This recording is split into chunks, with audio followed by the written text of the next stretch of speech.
കോടിയേരിയുടെ കുടുംബം, അതായത് കോടിയേരി മരിച്ചിരുന്ന് 2 കൊല്ലം തികയുന്ന ഈ വേളയിൽ കോടിയേരി ബാലകൃഷ്ണൻ്റെ കുടുംബം 24-നൊപ്പം തത്സമയം ചേരുകയാണ്. ദീപക് ധർമ്മടം കണ്ണൂരിലെ കോടിയേരിയുടെ വീട്ടിൽ ഉണ്ട്, തലശ്ശേരിയിലാണ്. Deepak, good morning. വീട്ടിലാണ് ഇപ്പോഴെന്ന് ഞാൻ മനസ്സിലാക്കുന്നു. എന്തായാലും കോടിയേരി സഖാവിൻ്റെ ഓർമ്മകളിലാണ് ഈ വീട് എന്ന് ഞാൻ മനസ്സിലാക്കുന്നു. വിവരങ്ങളൊക്കെ പറയൂ, വീട്ടുകാരെന്താണ് ഇപ്പോൾ പറയുന്നത്?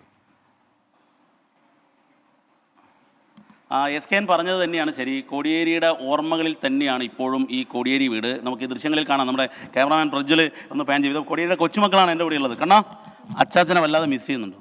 ഉണ്ട്, നല്ലോണം മിസ് ചെയ്യുന്നുണ്ട്. എന്ന് പറയുമ്പോൾ അച്ചാച്ചൻ എന്ന് പറയുമ്പോൾ നമുക്ക് ഒരു വെറും അച്ചാച്ചനല്ലായിരുന്നു, നമുക്കൊരു ഒരു ബെസ്റ്റ് ഫ്രണ്ടും ആയിരുന്നു. നമ്മളുടെ ഹാർഡ് ടൈംസ് സംസാരിക്കാനുള്ളൊരു കൂടെ നിൽക്കുന്ന ഒരു പോരാളിയായിരുന്നു. അച്ചാച്ചൻ പോയി കഴിഞ്ഞപ്പോൾ നമ്മുടെ മനസ്സിൽ ഇപ്പോഴും ഒരു വോയിഡ് ഉണ്ട്, അതിപ്പോഴും തീർക്കാൻ പറ്റാത്തൊരു വോയിഡാണ്. എസ് കെ എൻ, കോടിയേരിയുടെ കൊച്ചുമകൻ്റെ സംസാരം കേട്ടല്ലോ. ഇത്രമേൽ സ്നേഹിച്ചിരുന്നു സ്വന്തം കൊച്ചുമക്കളെ എന്നുള്ളതാണ്. മോളെ എങ്ങനെയാണ് ഭദ്ര? അച്ചാച്ചൻ എൻ്റെ ഏറ്റവും അടുത്തൊരു ബെസ്റ്റ് ഫ്രണ്ട് ആയിരുന്നു. നമ്മൾ എന്ത് പറഞ്ഞാലും കേൾക്കാൻ അച്ചാച്ചൻ റെഡി ആയിരുന്നു. അതായിരുന്നു അച്ചാച്ചൻ എന്ന് പറയുന്ന ആ ഒരു വ്യക്തിയെ ബാക്കിയുള്ളവരിൽ നിന്ന് വ്യത്യസ്തമാക്കിയതും ആ ഒരു ക്വാളിറ്റി തന്നെയായിരുന്നു. അച്ചാച്ചൻ്റെ ആ ഒരു നഷ്ടം ജീവിതത്തിൽ എനിക്ക് എന്തൊക്കെ നേടാൻ പറ്റിയാലും ആ ഒരു നഷ്ടം ഒരിക്കലും ഫില്ല് ചെയ്യാൻ പറ്റാത്തൊരിത് തന്നെയാണ്. ഭയങ്കര സങ്കടമുണ്ട് അച്ചാച്ച ഇപ്പം നമ്മുടെ കൂടെ ഇല്ലാത്തതുകൊണ്ട്. അച്ചാച്ച എനിക്കൊരു റോൾ മോഡലായിരുന്നു, പക്ഷെ എനിക്കിപ്പോൾ ഭയങ്കര സങ്കടമുണ്ട് ഇല്ലാത്തതുകൊണ്ട്. എസ് കെ എൻ, ഇത് വളരെ നിഷ്കളങ്കമായ കൊച്ചു കുട്ടികളുടെ പ്രതികരണമാണ്. ഒരുപക്ഷെ പിള്ള മനസ്സിൽ കള്ളമില്ലെന്ന് പറയുന്ന പോലെ അവർ സ്പോണ്ടേനിയസ് ആയി അവർ പ്രതികരിക്കുന്നത്. അവർക്കിപ്പോഴും അച്ചാച്ചൻ ഒരു കോടിയേരി ബാലകൃഷ്ണൻ എന്ന മുൻ ആഭ്യന്തരമന്ത്രി, മുൻ ടൂറിസം മന്ത്രി, പാർട്ടി സെക്രട്ടറി അല്ലെങ്കിൽ പോളിറ്റ് ബ്യൂറോ അംഗം, അതൊന്നുമല്ല. അവർക്ക് അച്ചാച്ചൻ അത്രമേൽ പ്രിയപ്പെട്ട കൂട്ടുകാരനായിരുന്നു. ഈ വേളയിൽ നമ്മളോടൊപ്പം വിനോദിനി ബാലകൃഷ്ണനും ഒപ്പം ബിനീഷ് കോടിയേരി, ബിനോയ് കോടിയേരി ചേരുകയാണ്. ആദ്യം തന്നെ വിനോദിനേച്ചിയോടാണ് ചോദിക്കേണ്ടത്. ഒരുപക്ഷെ ഒരു പ്രണയവിവാഹം, ഒരുപക്ഷെ ആ വിപ്ലവ യാത്രയിലുടനീളം വിനോദിനി ബാലകൃഷ്ണൻ നിഴലായി ഉണ്ടായിരുന്നു കോടിയേരിയുടെ എല്ലാ കാര്യങ്ങളിലും. ഞാൻ പലപ്പോഴും ഓർക്കുന്നുണ്ട്, ബാലകൃഷ്ണനെ കുറിച്ച് പറയുമ്പോഴൊക്കെ വിനോദിനേച്ചി വിതുമ്പാറുണ്ട്. പക്ഷേ ഇനി വിതുമ്പാൻ പാടില്ല, കാരണം ഇവർക്കൊക്കെ ശക്തി നൽകേണ്ടത് വിനോദിനേച്ചിയാണ്. ബാലകൃഷ്ണൻ എങ്ങനെ മിസ് ചെയ്യുന്നതൊക്കെ ചോദിക്കുന്ന ചോദ്യത്തിന് പ്രസക്തിയില്ല. എങ്ങനെ മിസ് ചെയ്യുന്നതെന്ന് വെച്ചാൽ ഞാൻ എന്താ പറയുന്നത്, എനിക്ക് മിസ് ചെയ്യുന്നത് എനിക്ക് പറഞ്ഞറിയിക്കാൻ പറ്റില്ല. ഞാൻ എങ്ങനെയാണ് കടന്നു പോകുന്നതെന്ന്, എങ്ങനെ ജീവിച്ചു പോകുന്നു എന്ന് തന്നെ എനിക്കറിയില്ല. പിന്നെ ജീവിതം പെട്ടെന്ന് നമ്മൾ വിചാരിച്ചാൽ അവസാനിക്കാൻ പറ്റുന്നില്ലാത്തതുകൊണ്ട് അങ്ങനെ പോകുന്നു.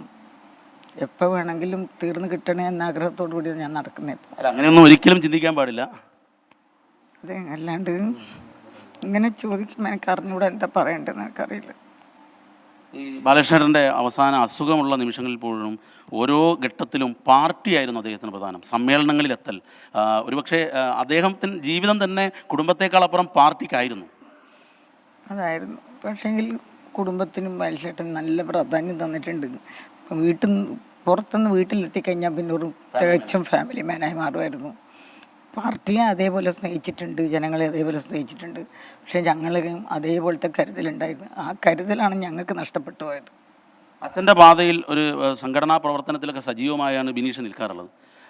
അച്ഛൻ തരാറുള്ള ഉപദേശങ്ങൾ, വിവാദങ്ങൾ വരുന്ന സമയത്തും ചിരിച്ചുകൊണ്ട് നേരിടുക എന്നുള്ളതാണ്. ബിനീഷിനും നിരവധി പ്രതിബന്ധങ്ങൾ കടന്നുപോയ ഒരാളാണ് ബിനീഷ്. അല്ല, അതെ, ഇപ്പം ദീപകേട്ടൻ പറഞ്ഞ പോലെ ഒരു നിരവധിയായ പ്രതിസന്ധികൾ വന്നപ്പോഴത്തേക്ക് തന്നെ നമ്മൾ മുന്നിൽ നോക്കി ആരെ വെച്ച് മുന്നോട്ട് പോകുന്നുള്ളത് നോക്കുമ്പം അച്ഛൻ്റെ മുഖമാണ് എപ്പോഴും വരുന്നിട്ടുള്ളത്. അപ്പം ആ ചിരിക്കുന്ന മുഖത്തോടു കൂടി ആ ചിരിക്കുന്ന മുഖം എങ്ങനെയാണ് ഇത്തരത്തിലുള്ള പ്രതിസന്ധികളൊക്കെ വന്നപ്പോൾ മുന്നോട്ട് പോയിട്ടുള്ളത്, ആ രീതിയിൽ തന്നെ മുന്നോട്ട് പോകാനാണ് ഏത് പ്രതിസന്ധികൾ വരുമ്പോഴും ഞാൻ ശ്രമിക്കാറുള്ളത്.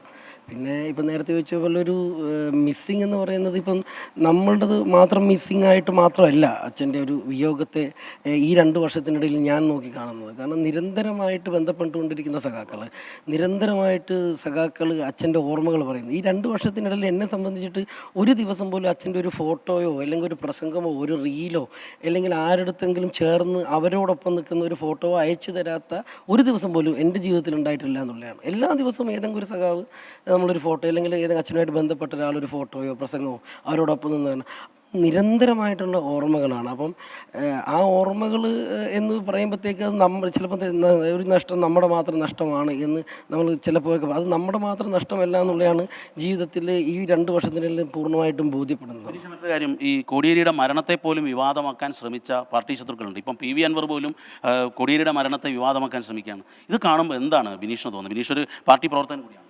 അല്ല, ഇത് കമ്മ്യൂണിസ്റ്റ് നേതാവിൻ്റെ ജീവിതവും മരണവും ഒക്കെ തന്നെ പാർട്ടിയുമായിട്ട് ബന്ധപ്പെട്ടതാണ്.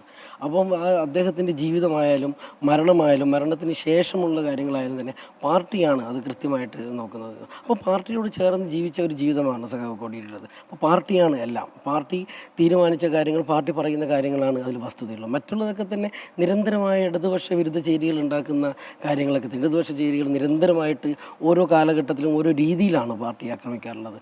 അപ്പോൾ നേരത്തെയൊക്കെ പലതരത്തിലുള്ള ഇല്ലാത്ത ആശയ സമരങ്ങളുടെ പേരിലൊക്കെ തന്നെ ആശയമില്ല എന്ന് പറഞ്ഞിട്ട് ഉള്ള രീതിയിലായിരുന്നു വളരെ പണ്ട് കാലത്തുണ്ടായിരുന്നത്. അതിനുശേഷം അത് വ്യക്തിപരമായിട്ടുള്ള ആക്രമണത്തിലേക്ക് പുതിയ വർത്തമാന കാലഘട്ടത്തിലേക്ക് വന്നു. പിന്നീട് അത് കുടുംബങ്ങളെ ആക്രമിക്കുന്ന രീതിയിലായി. ഇപ്പം വർത്തമാന കാലഘട്ടത്തിൽ ഈ കുടുംബങ്ങളെ ആക്രമിക്കുന്ന രീതിയിലേക്കുള്ള ഒരു സ്ഥിതിയാണ് വന്നുകൊണ്ടിരിക്കുന്നത്. അതിൻ്റെയൊക്കെ ഭാഗമായിട്ട് പല രീതിയിലേക്കുമുള്ള ഈ ആക്രമണങ്ങളും ആ രീതികളും വരുന്നത്. അതിൻ്റെ ഭാഗമായിട്ട് മാത്രമേ ഇതിനെയും കാണാൻ പറ്റുള്ളൂ. ബിനോയും ഒരുപാട് അച്ഛൻ്റെ ഒപ്പം തന്നെയായിരുന്നു. അച്ഛൻ്റെ പ്രിയപ്പെട്ട പുത്രൻ, അച്ഛൻ്റെ ഒരു പക്വതയുള്ള പുത്രനായിരുന്നു. വിനീഷ് കുറച്ചുകൂടി എനർജറ്റിക് ആയിട്ട് ഓടി നടക്കുന്നു. ബിനോയ് മിസ് ചെയ്യുന്ന കാര്യമൊന്നുമല്ല എനിക്ക് തോന്നുന്നത്.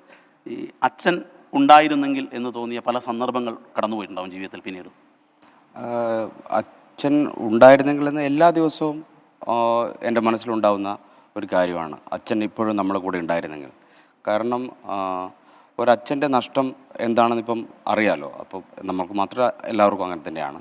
അപ്പോൾ അതുകൊണ്ട് തന്നെ നമ്മുടെ ജീവിതത്തിലെ എല്ലാ ഘട്ടങ്ങളിലും എല്ലാ ദിവസവും അച്ഛൻ ഓർക്കാത്ത നിമിഷങ്ങളുണ്ടാവില്ല. അതേപോലെ തന്നെ ഇപ്പം ഞാൻ കൂടുതൽ സമയം പുറത്ത് നിൽക്കുന്ന ഒരാളാണ്.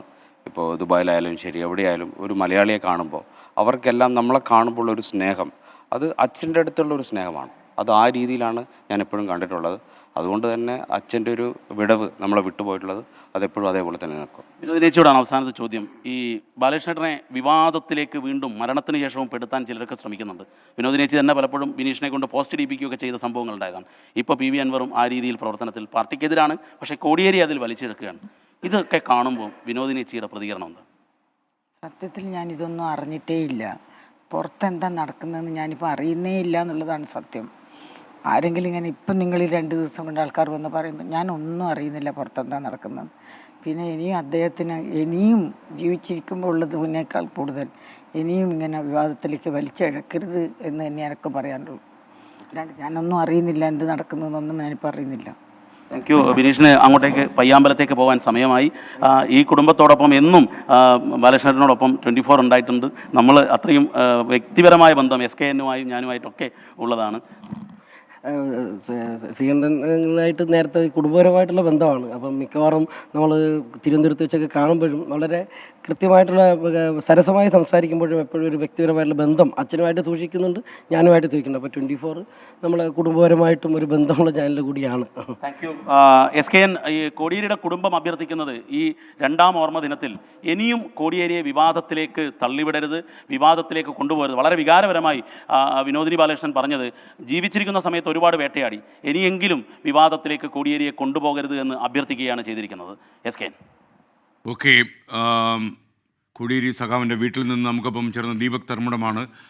യഥാർത്ഥത്തിൽ ഈ കോടിയേരിയുടെ മരണാനന്തരം പാർട്ടിക്ക് പോലും അദ്ദേഹത്തിന് നഷ്ടം അല്ലാതെ തിരിച്ചറിയാൻ കഴിയുന്നുണ്ട്. ഈ 2 കൊല്ലക്കാലം മോഡറേറ്റ് ആയിട്ടുള്ള ഒരു കമ്മ്യൂണിസ്റ്റ് എന്ന രീതിയിൽ നമുക്കദ്ദേഹത്തെ